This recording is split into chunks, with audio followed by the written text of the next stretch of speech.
আজি আৰক্ষী বিষয়াসকলৰ ওচৰত AK-47 আছে, টিয়াৰ গানছ আছে, টিয়াৰ কেননছ আছে, ৱাটাৰ কেননছ আছে, ইমানবোৰ বস্তু আছে। কিন্তু আমাৰ ছাত্ৰ ছাত্ৰীসকলে ঘৰৰ পৰা দিল্লী যন্তৰ মন্তৰলৈ কি লৈ গৈছে? কেৱল এটা বেগ, এডাল কলম আৰু এখন কিতাপ। এই কিতাপ, কলম আৰু বেগেৰে প্ৰতিবাদ কৰিবলৈ গৈছে। আমি কনষ্টিটিউশ্যনখন পঢ়োঁতেনে প্ৰথমতে পাওঁ, we the people of India having solemnly resolved to constitute India into a sovereign socialist democratic republic and to secure all its citizens. কিন্তু এতিয়া আমি দেখিবলৈ পাইছোঁ এই চৰকাৰখনে এই সংবিধানখন যে নষ্ট কৰি পেলাইছে। এতিয়া ভাৰতৰ ছাত্ৰ ছাত্ৰীসকলে কিন্তু গম পাই গৈছে যে ভাৰতৰ শিক্ষা ব্যৱস্থাটোৱে হৈছে আটাইতকৈ পয়া লগা ব্যৱস্থা। এফালে অসমত বানপানী আৰু আনফালে দিল্লীৰ যন্তৰ মন্তৰত পঁইতাচোৰাৰ প্ৰতিবাদ। ছ'চিয়েল মিডিয়াৰ পৰা আহি এই পঁইতাচোৰা যি পাৰ্টিটোৱে সমগ্ৰ ৰাজ্যতে এতিয়া খলকনিৰ সৃষ্টি কৰি আছে। সোনম ৱাংচুৰ অন্বেষণৰ পাছতেই এতিয়া আৰম্ভ হৈছে চাৰিওফালে প্ৰতিবাদ। দিল্লীৰ যন্তৰ মন্তৰত এতিয়া প্ৰতিবাদ আৰম্ভ হৈছে। লাখ লাখ ছাত্ৰ ছাত্ৰী ওলাই আহিছে এই প্ৰতিবাদত অংশগ্ৰহণ কৰিবলৈ। ছাত্ৰ ছাত্ৰীসকলে দাবী কৰিছে শিক্ষামন্ত্ৰীৰ পদত্যাগৰ দাবী কৰিছে। ইয়াৰ পাছতেই প্ৰতিবাদ আৰম্ভ হৈছে। সোনম ৱাংচুৰ অন্বেষণ, লাখ লাখ ছাত্ৰ ছাত্ৰীৰ আচলতে ভৱিষ্যত কোন দিশে গতি কৰি আছে, কোন দিশে চলি আছে ছাত্ৰ ছাত্ৰীসকলৰ ভৱিষ্যত। যি প্ৰতিবাদ কাৰ্যসূচী এতিয়াও অব্যাহত আছে। প্ৰতিবাদৰ পিছত যি আৰক্ষীয়ে তেওঁলোকৰ ওপৰত মাৰপিটো আৰম্ভ হৈছে। আচলতে কোন দিশে গতি কৰি আছে আমাৰ দেশখন? এই প্ৰতিবাদ কেতিয়া স্থগিত হ'ব? আচলতে চৰকাৰৰ কাৰণেই এই প্ৰতিবাদ সৃষ্টি হৈছে আৰু চৰকাৰৰ কাৰণেই এতিয়াও এই প্ৰতিবাদ চলি আছে। আচলতে এই প্ৰতিবাদ কেতিয়া খাম কাটিব, এতিয়া বহুতৰে প্ৰশ্ন উঠিছে। নীট পৰীক্ষাৰ যি প্ৰশ্নকাকত, সেই প্ৰশ্নকাকত ফাদিল হোৱাৰ পাছতে এই প্ৰতিবাদ আৰম্ভ হৈছিলে।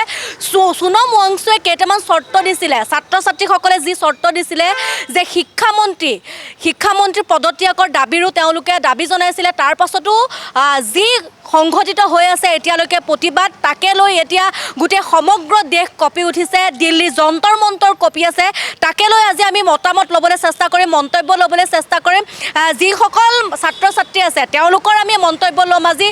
একচুৱেলি হ'ব নালাগিছিলে এনেকুৱা, বাট যি দেখিছোঁ নেপাল আৰু বাংলাদেশত যেনেকুৱা জেনজি আন্দোলন হৈছে, ইয়াতো এনেকুৱা হ'ব পাৰিব যেন লাগিছে। কাৰণ বস্তুটো মান্তি হোৱা নাই। যোনটো যেনেকুৱা হ'ব লাগিছিল, যোনটো নীট পেপাৰ যোনটো লিক হৈছে, এইটো হ'ব নালাগিছিলে। বা সেইবোৰ বস্তু যদি গভৰ্ণমেণ্টে অলপ চাই চিতি যদি একশ্যন লয়, তেতিয়া মে বি আমাৰ ফিউচাৰটো আমাৰ ছিকিয়ৰ হ'ব। কাৰণ আমাৰ সেইটোৱে ময়ো চৰকাৰক অনুৰোধ কৰোঁ যে চৰকাৰ প্লিজ অলপ চাওক। কাৰণ সোনম ৱাংচুক ছাৰে আমাৰ কাৰণেই কৰিছে, আমাৰ ষ্টুডেণ্টছৰ কাৰণে, ফিউচাৰৰ কাৰণে কৰি আছে। চ' তেওঁ আমাক অনলি ফৰ হেল্প, নিজৰ একো স্বাৰ্থ নাই, অনলি হেল্প কৰিবৰ কাৰণে আমাৰ ষ্টুডেণ্টছৰ যাতে ব্ৰাইট হওক ফিউচাৰ, সেইটো কাৰণে কৰিছে। চ' মই অলপ চৰকাৰক অনুৰোধ কৰোঁ, প্লিজ অলপ চাওক আৰু ছাপোৰ্ট কৰক। সেইটো দেখা গৈছে, চাইছোঁ মই, আৰু এনেকুৱা হ'ব নালাগে বাৰু। মই এইটোৱে চৰকাৰক অনুৰোধ কৰোঁ, ৰিকুৱেষ্ট কৰোঁ যাতে অলপ চাওক। ষ্টুডেণ্টছৰ ফিউচাৰ আছে, আমাৰ ফিউচাৰ আছে।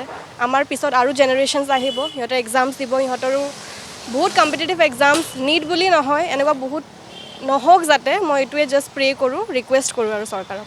ইমান প্ৰতিবাদ হৈ আছে, দিল্লীতো প্ৰতিবাদ হৈ আছে, কি ক'ব এই বিষয়ত লৈ? মানে তাণ্ডৱ চলাই আছে গোটেই, কি ক'ব? দাবীকেইটা মানি ল'ব লাগে আচলতে আমাৰ এই নীটৰ এই চৰকাৰে। প্ৰতিবাদটো চাকচেছফুলি ভাল পাওঁ আৰু প্ৰতিবাদটো হৈ থকাটো বিচাৰে নহয়, প্ৰতিবাদটো নহয়, উচ্চতকতা চাকচেছফুলি ভাল পাওঁ। যিটো চৰ্ত প্ৰতিবাদৰ যিটো চৰ্ত দিছে সেইকেইটা হ'লে ভাল পাওঁ আৰু মানি ল'লে চৰকাৰে মানি ল'লে ভাল পাম। এই বিষয়ে চৰকাৰক কি আহ্বান জনাব বিচাৰিব? চৰকাৰে এইটো মানি লোৱা ভাল আৰু এইটো ন্যায়টো মানি ল'ব লাগে আচলতে। লাখ লাখ ছাত্ৰ ছাত্ৰী কিছুমান জীৱন ধ্বংস হৈ গৈছে। গতিকে এতিয়া জীৱন ধ্বংস কৰি আৰু বহুতটা এনেকৈ যদি চলি থাকে বহুতটা জীৱন ধ্বংস হ'ব। গতিকে সেইটো আৰু ন্যায়টো যাতে পালন কৰে চৰকাৰক, এইটো অনুৰোধ। দেশৰ পৰিস্থিতিক লৈ, দেশৰ ভৱিষ্যতক লৈ, দেশৰ ছাত্ৰ ছাত্ৰীসকলৰ ভৱিষ্যতক লৈ সোনম ৱাংচুক ডাঙৰীয়াৰ যি প্ৰতিবাদী কাৰ্যসূচী অব্যাহত আছে, যি অন্বেষণ কাৰ্যসূচী অব্যাহত আছে, তাত আমি কটন বিশ্ববিদ্যালয়ৰ ছাত্ৰ ছাত্ৰীসকলে মুকলিভাৱে সমৰ্থন জনাইছোঁ। কিন্তু এইখিনিতে আৰু এটা দুখ লগা কথাও মই প্ৰকাশ কৰিব লাগিব। সোনাম ৱাংচুক ডাঙৰীয়াই যেতিয়া দিল্লী যন্তৰ মন্তৰত প্ৰতিবাদী কাৰ্যসূচী ৰূপায়ণ কৰি আছিল, যেতিয়া নিজৰ অন্বেষণ কাৰ্যসূচী ৰূপায়ণ কৰি আছিল, সেই সময়ত আৰক্ষীসকলে তেওঁক টানি আজৰি লৈ যায়। এজন শাৰীৰিকভাৱে দুৰ্বল হৈ থকা মানুহ এজন, যোনে 20-25 দিনৰ পৰা একো নোখোৱা নেমেলাকৈ আছে, সেই মানুহজনক টানি আজৰি লৈ গৈছে। সেইদিনা বহুকেইজন ছাত্ৰ ছাত্ৰীৰ ওপৰত তেওঁলোকে লাঠি চাৰ্জো কৰে। যোৱা 20 তাৰিখৰ দিনা আমি দেখিলো যে যন্তৰ মন্তৰৰ ৰাজপথত ভাৰতৰ বহু ছাত্ৰ ছাত্ৰীসকল নামি আহিছে কেৱল নিজৰ গণতান্ত্ৰিক অধিকাৰ সাব্যস্ত কৰিবলৈ, কেৱল নিজৰ শিক্ষা ব্যৱস্থাটোৰ ওপৰত মাত মাতিবলৈ। কিন্তু এই গণতান্ত্ৰিক অধিকাৰ সাব্যস্ত কৰিবলৈ গৈ আৰক্ষীসকলৰ যি বৰ্বৰতাৰ তেওঁলোকে সন্মুখীন হ'ল, তাত কিন্তু আমি দুখ প্ৰকাশ কৰিছো। আমাৰ কটন বিশ্ববিদ্যালয়ৰ ছাত্ৰ ছাত্ৰীসকলে দুখ প্ৰকাশ কৰিছো আৰু আমি ধিক্কাৰ জনাইছো আৰু আমি কবলৈ বিচাৰিছো এনে কাৰ্য কিন্তু কোনো পধ্যে গ্ৰহণযোগ্য নহয়। আজি আৰক্ষী বিষয়াসকলৰ ওচৰত AK-47 আছে, টিয়াৰ গানছ আছে, টিয়াৰ কেননছ আছে, ৱাটাৰ কেননছ আছে, ইমানবোৰ বস্তু আছে, কিন্তু আমাৰ ছাত্ৰ ছাত্ৰীসকলে ঘৰৰ পৰা দিল্লী যন্তৰ মন্তৰলৈ কি লৈ গৈছে? কেৱল এটা বেগ, এডাল কলম আৰু এখন কিতাপ। এই কিতাপ, কলম আৰু বেগেৰে প্ৰতিবাদ কৰিবলৈ গৈছে। কিয় গৈছে? কেৱল নিজৰ শিক্ষা ব্যৱস্থাটোৰ ওপৰত মাত মাতিবলৈ। আৰু আপোনালোকে আমাৰ ওপৰত কি কৰিছে? আপোনালোকে নিজৰ গাড়ীৰ গ্লাছ ভাঙি নিজকে আঘাতপ্ৰাপ্ত কৰি আমাক দোষী সজাই আমাৰ ওপৰত লাঠি চাৰ্জ কৰিছে। এই কথাত কিন্তু আমি কটন বিশ্ববিদ্যালয়ৰ ছাত্ৰ ছাত্ৰীসকলে ধিক্কাৰ জনাইছো আৰু আমি কবলৈ বিচাৰিছো এই কথা কিন্তু কোনো পধ্যে গ্ৰহণযোগ্য নহয়।